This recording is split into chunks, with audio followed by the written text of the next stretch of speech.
2020 में चिराग पासवान ने खेल किया था जदयू के साथ और 2025 में ये खेल जदयू ने कर दिया चिराग पासवान के साथ। और इतने विधायकों को देखकर जिस तरीके से राजद अपने पुराने स्वरूप में अहंकार में आ गया था, उस वक्त मैं बार बार ये कह रहा था कि ये अहंकार ही इनके पतन का कारण बनेगा। 100% स्ट्राइक रेट का झुनझुना बजाने वाला लड़का इसमें तो कम से कम प्रदर्शन अपना अच्छा नहीं कर पाएगा। 2022 आते आते तक ये मान लिया गया था कि लोक जनशक्ति पार्टी और चिराग पासवान समाप्त है, कि गठबंधन में दरार है, चिराग पासवान मुख्यमंत्री जी के बीच में दरार, लोजपा जदयू। राजद को भी उस वक्त बड़ी पार्टी चुनने का जनादेश नहीं था, क्योंकि उस वक्त एक डिवाइडेड एनडीए था। इसका लाभ परिस्थितिवश राजद को मिल गया था। उसके पीछे की सोच ये बताई जा रही थी कि चिराग पासवान को ये सीटें हारने के लिए दी गई हैं। गठबंधन ने अपना विश्वास जताते हुए एक सांसद वाली पार्टी को 5 लोकसभा की सीटें दी लड़ने की और 5 की 5 हम लोग जीते। यहाँ पार्टी की समाप्ति की भी घोषणा कई दलों के द्वारा कई अलग अलग मंचों पर कर दी गई थी कि भैया वो एकदम मुख्यमंत्री बनने के समीप थे, बन ही गए थे, शपथ होने वाली थी। मैंने तब भी ये कहा था कि बिहार की जनता ने कभी भी उनको चुनने के लिए वोट नहीं दिया। आज जब यहाँ आप सबके सामने आपसे रूबरू हो रहा हूं और एक ऐसे कार्यालय में, जिस कार्यालय से मेरे नेता, मेरे पिता आदरणीय रामविलास पासवान जी की पुरानी यादें जुड़ी हुई हैं, आज मुझे इस बात की खुशी है, इस बात का गर्व है कि आज कहीं ना कहीं हमारी पार्टी ने अपनी मेहनत, अपने परिश्रम से, कार्यकर्ताओं की मेहनत परिश्रम से आज पार्टी ने अपने आप को उस मुकाम तक लेकर जाने का काम किया जो सोच मेरे नेता आदरणीय रामविलास पासवान जी की रही।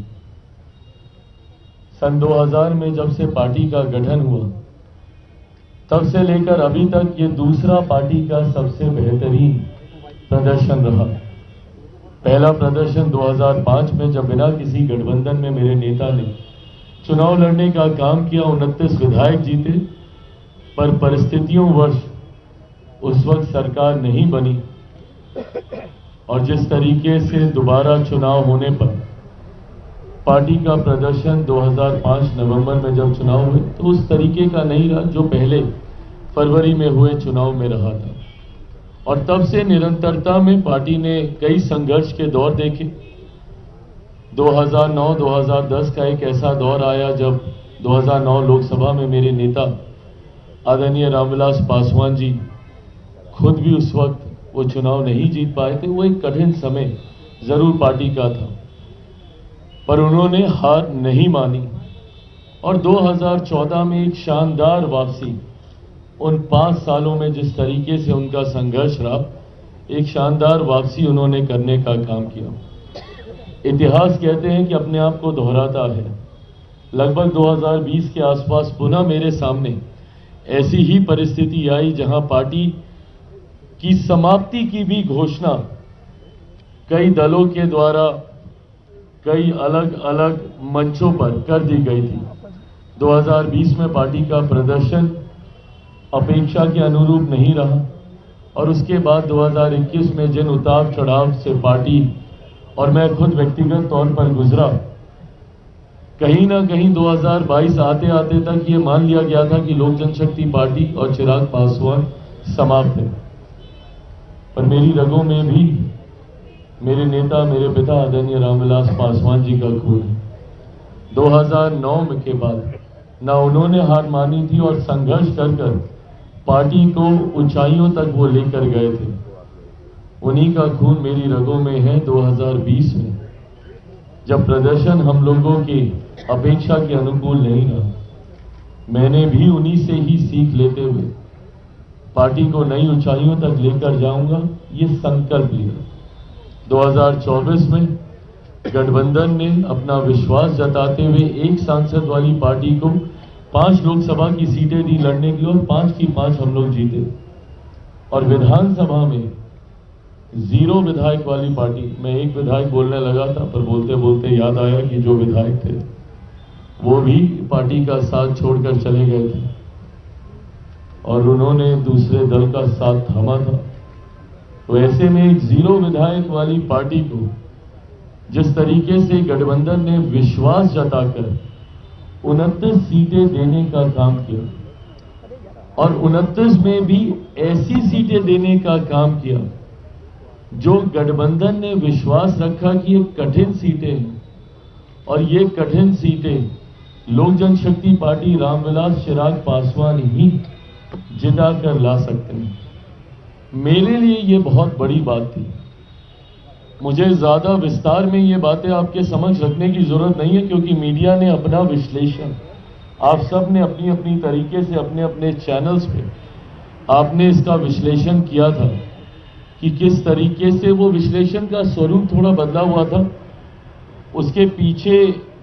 की सोच ये बताई जा रही थी कि चिराग पासवान को ये सीटें हारने के लिए दी गई हैं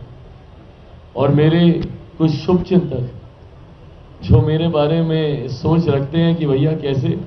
चिराग पासवान को कमतर आंका जाए, उन्होंने खास तौर पर यह नैरेटिव सेट करना शुरू किया कि 2020 में चिराग पासवान ने खेल किया था जदयू के साथ और 2025 में यह खेल जदयू ने कर दिया चिराग पासवान के साथ, ऐसी सीटें थमाकर जिसमें 100% स्ट्राइक रेट का झुंझुना बजाने वाला लड़का इसमें तो कम से कम प्रदर्शन अपना अच्छा नहीं कर पाएगा। और थ्रू आउट द इलेक्शंस, पूरे चुनाव प्रचार के दौरान ये नैरेटिव सेट करने का प्रयास किया गया कि जदयू और लोजपा में दरारें हैं, ये दरारें भरी नहीं गई हैं, अब चिराग पासवान से बदला लेने का समय आ गया और अब चिराग अगर 4-5 सीटें भी इसमें से जीत जाएंगे तो बहुत बड़ी बात होगी। एंड मोर और लेस अधिकांश एग्जिट पोल ने भी वैसा ही दिखाना शुरू किया जहां पे हम लोगों को दहाई के आंकड़े तक भी लेकर जाने में कई एग्जिट पोल की सांस फूलने लगती थी। बहरहाल मैंने हमेशा इस बात को मैंने कहा कि मैंने चुनाव सर्वे के आधार पर नहीं, मैंने हमेशा चुनाव अपनी मेहनत के आधार पर लड़ने का काम किया। परिणाम मैंने ये सोचकर नहीं कि एग्जिट पोल मुझे क्या दिखाएंगे, परिणाम बिहार की जनता मुझे क्या देगी, ये सोचकर मैंने चुनाव लड़ने का काम किया। 2014 में भी मात्र एग्जिट पोल, जब हम लोग 7 सीटें लड़े और 6 जीते थे तो एग्जिट पोल मात्र 2 सीटें दिखा रहा और कुछ जगह तो ये कह के दिखाई जा रही थी कि बस बाप बेटा ही, ये वर्ड इस्तेमाल किया गया था कि बस बाप बेटा अपनी सीटें जीतेंगे,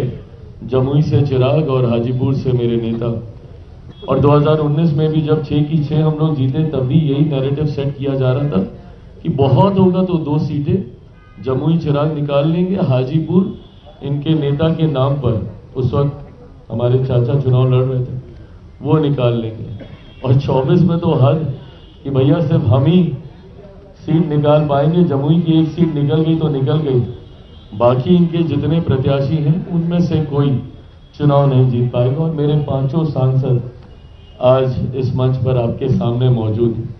बहरहाल मैं एग्जिट पोल को मैं दोष नहीं देता, मैं दोष उन लोगों को देता हूं जो ये नैरेटिव सेट करने का प्रयास करते हैं बार बार कि गठबंधन में दरारें, चिराग पासवान मुख्यमंत्री जी के बीच में दरार, लोजपा जदयू, और इन बातों को सहज स्वीकार करना भी आसान हो जाता है क्योंकि मेरा इतिहास भी ऐसा ही रहा है। 2020 में जिस तरीके से हमारी भूमिका रही तो उस भूमिका के साथ जोड़ते हुए इन परिस्थितियों को जोड़ना आसान हो जाता था और इसीलिए 24 के लोकसभा में भी यही परसेप्शन बनाया गया और यही परसेप्शन 2025 विधानसभा में भी बनाया गया। पर मुझे खुशी है आज कि जिस तरीके से तमाम बातों को ध्वस्त करते हुए एनडीए का प्रदर्शन रहा और जिस तरीके से विपक्ष के तमाम नेताओं की बातें, उनका भ्रम फैलाना, उनका फॉल्स नैरेटिव सेट करना सिर्फ बातें बनकर रह गया। और जो बातें मैंने निरंतरता में कही थी,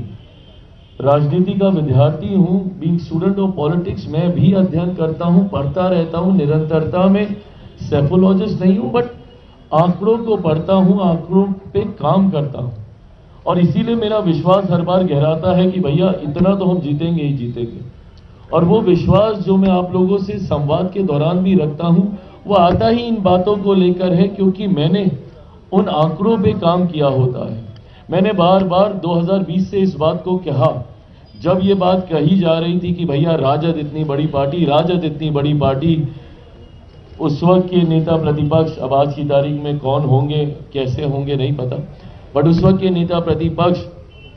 कि भैया वो एकदम मुख्यमंत्री बनने के समीप थे, बन ही गए थे, शपथ होने वाली थी। मैंने तब भी ये कहा था कि बिहार की जनता ने कभी भी उनको चुनने के लिए वोट नहीं दिया है। 2020 में बहुत सहजता से ये बात मेरे साथ जोड़ दी जाती थी और कह दी जाती थी कि चिराग पासवान की वजह से जनता दल यूनाइटेड को नुकसान हुआ। अगर जनता दल यूनाइटेड को नुकसान हुआ तो इसका लाभ किसको मिला?